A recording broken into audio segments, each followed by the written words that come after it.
Good afternoon, everyone. I'd like to begin by thanking the organisers, especially Philippi, but the whole team, and indeed all of the other speakers here. I feel a little bit of a fraud standing up here. I'm expressing some challenges for AI. I'm not an AI expert in any sort at all. We've been talking about AI in forestry for at least 33 years and probably longer, and I'm impressed by what I've heard here in Europe. But in Australia, I think uptake is very, very slow. And I ask myself, why is our uptake so slow? And in particular, why are environmental agencies in Australia so reluctant to use this technology? And I think part of it is the experience that people have. So this newspaper, the online newspaper, I live near the Gold Coast. This is one of the newspapers I read. And for the last 2 months, I've been getting advertisements for printing saws. Because in January, I bought one printing saw from this particular company. And it's a good quality printing saw. It'll be many years before I buy another one. And I think this is a common thing we see. Lots of people have jokes about the advertising they're served up on their device, telling them about their past purchase, not about their next purchase. And for a lot of people my age, they think that this is an example of AI. And it's a bad example if it doesn't work. So amongst the senior bureaucrats that I work with, there's great reluctance to try this AI. So one of the jobs that we've got as scientists involved in AI is we need to sell the product and show success stories. And I think part of that is difficult in that, again, as a student, I studied some philosophy of science, and it was deeply instilled in me that science is about thinking about a problem, formulating a hypothesis, gather some data, test, and see if you can't reject your hypothesis, then it must be a good idea. And the thought of giving an AI system a bunch of data and letting it find the solution is an anathema to, there's a lot of disbelief about that. Now, I think we've seen from this morning's presentations that it's not handing the controls completely to the machine. There's a lot of careful testing, a lot of careful setting up, so it's not that scary. But we've got a sales job to do with the experts.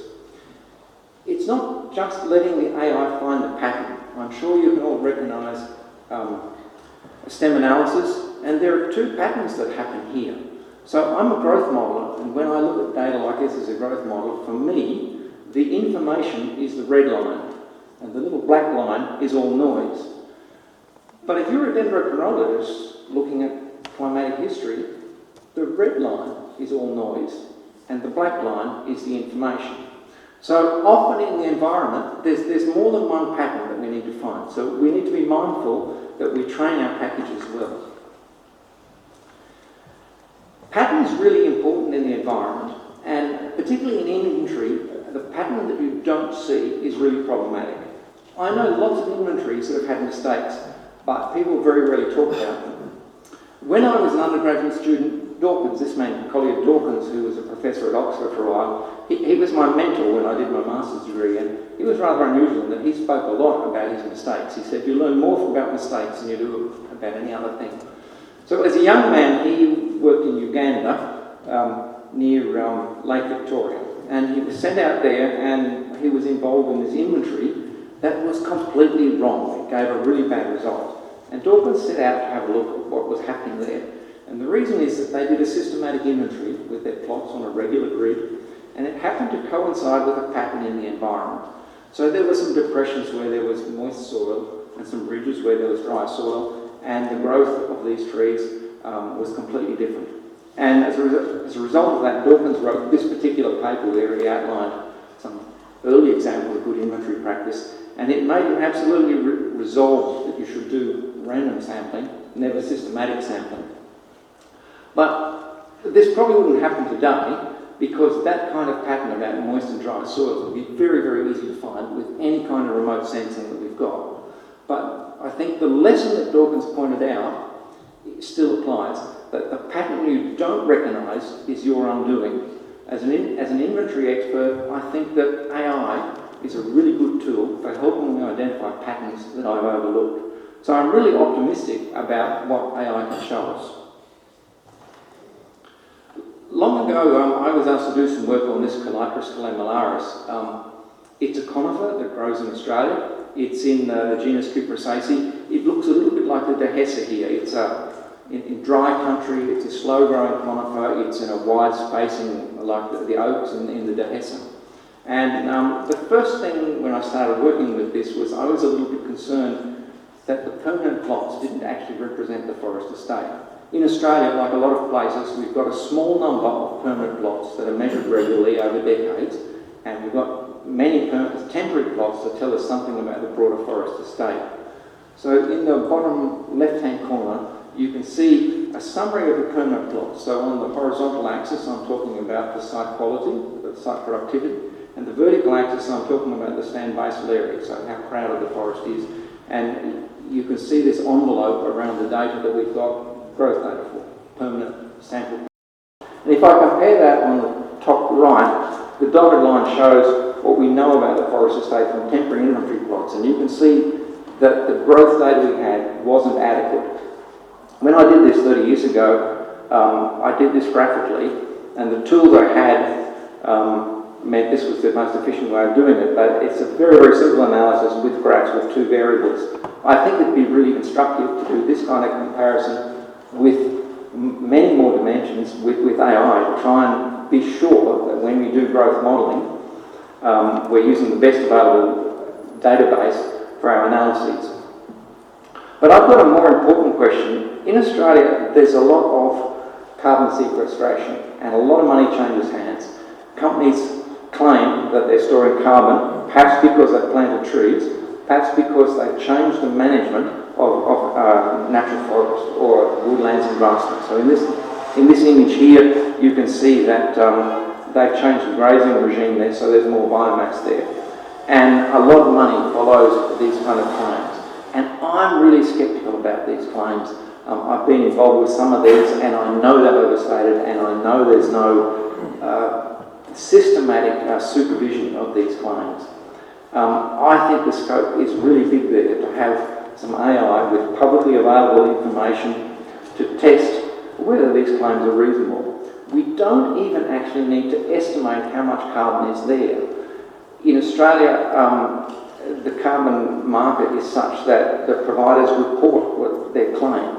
So we just need to test, is that claim plausible or is it completely fraudulent? And if we just identify 5% of the outliers and go and get a government agency to go and do a test of them to verify the claim, we could very quickly clean up that marketplace. I'm not particularly involved in the carbon market myself. I've been much more involved with payment for ecosystem services. Again, we've been talking about ecosystem payments for ecosystem services for at least 15 years.